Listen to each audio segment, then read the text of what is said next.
It's the room that is filled with old magic lanterns, the little slide projectors that hundreds of years ago, before even there was electricity, through the power of focused candlelight, projected a lifelike image onto a blank wall in a room that could be as big as this one or as tiny as one of the restrooms here in the building.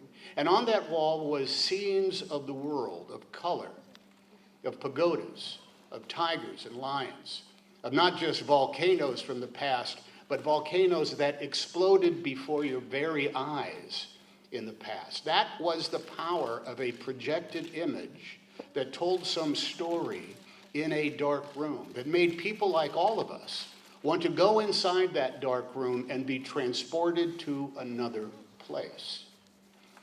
That's what motion pictures do.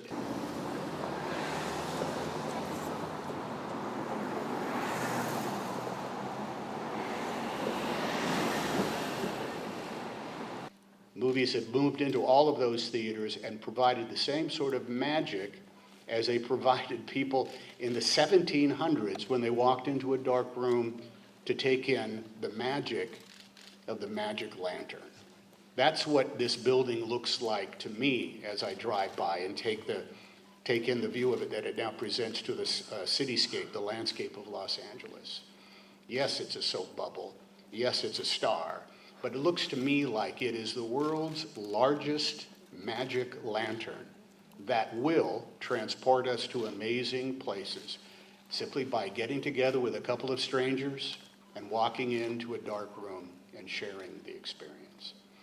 You know, it sets the stage for the future too, because it's so inclusive of so many, as they say, so many stories. Looking at where you've been, and I think this is really about celebrating this long history of bringing. We've kept the candle burning for 92 years, and we look, pretty good for that length of time. No, we're thrilled and excited, and we've weathered a lot of vicissitudes to get here, but it's time. It's time.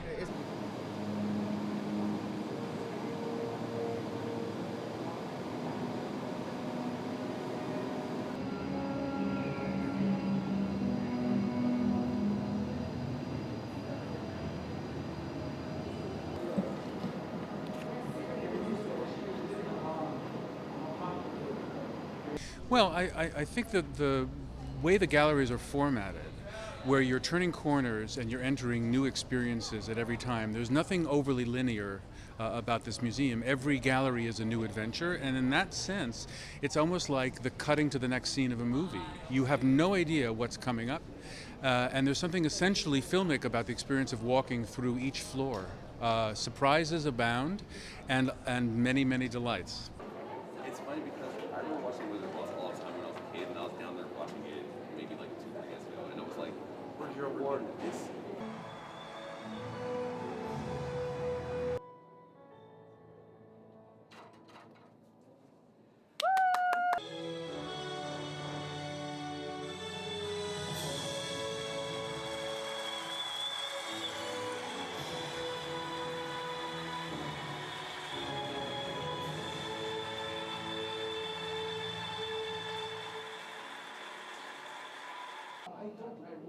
They're like, show it to me.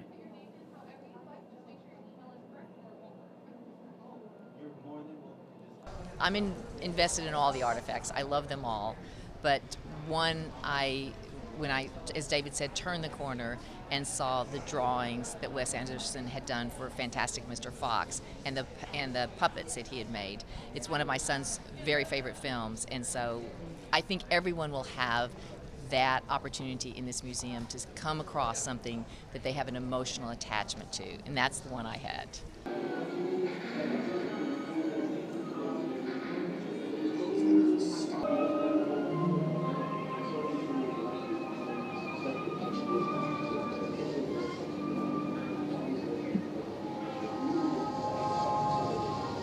Yeah, I think cinephiles will delight in seeing Rosebud from Citizen Kane, and that was a particular favorite of mine. But I think when you go into our costume exhibit and you see the costumes from The Wiz, from that great floral masterpiece from Midsommar, Ari Aster's film, I think even if you haven't seen the movies, you would be dazzled by Jeff the Bridges' creativity. robe. Yes, from the dude. There's there's a tremendous amount for hardcore cinephiles and average moviegoers and families right off the street.